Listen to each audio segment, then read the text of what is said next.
मुंबई, पुणे, सोलापूर आणि नाशिकसह राज्यातील 29 महापालिकेसाठी निवडणुकीचा धुराळा उडालाय. राज्यात आचारसंहिता लागू झाली आहे. प्रचार आणि सभांचा धडाका सुरू होईल. राजकीय रणधुमाळी सुरू असतानाच 31 डिसेंबर अवघ्या 2 आठवड्यावर आलाय. वर्षाच्या शेवटच्या दिवशी अनेक जण दारू पार्ट्या करतात. त्यासाठी ढाबा आणि हॉटेल अथवा रिसॉर्टवर जाण्याचे बेत आखले गेलेत. पण थांबा, 31 डिसेंबर रोजी पार्टी करण्याआधी मद्यपींनी दारू पिण्याचा परवानगी काढावी. कारण अवैध मद्य विक्री आणि मद्यप्राशन करणाऱ्यांविरोधात गुन्हे दाखल केले जाऊ शकतात. त्यामुळे ढाबा आणि इतर ठिकाणी दारू पार्टी करण्याआधी 10 वेळा विचार करा.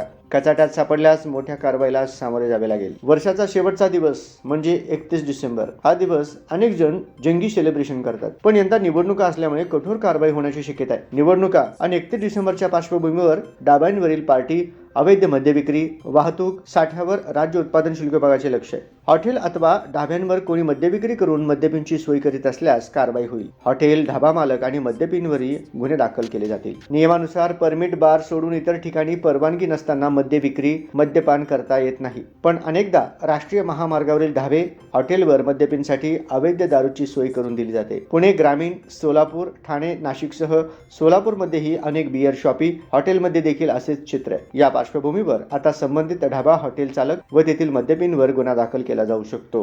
या प्रकरणात त्या व्यक्तीला अटकही होऊ शकते. परवानगी नसताना मद्य विक्री केली तर दारूबंदी न्यायालयात ढाबा चालकास 5 ते 25,000 रुपयांपर्यंत दंड होऊ शकतो.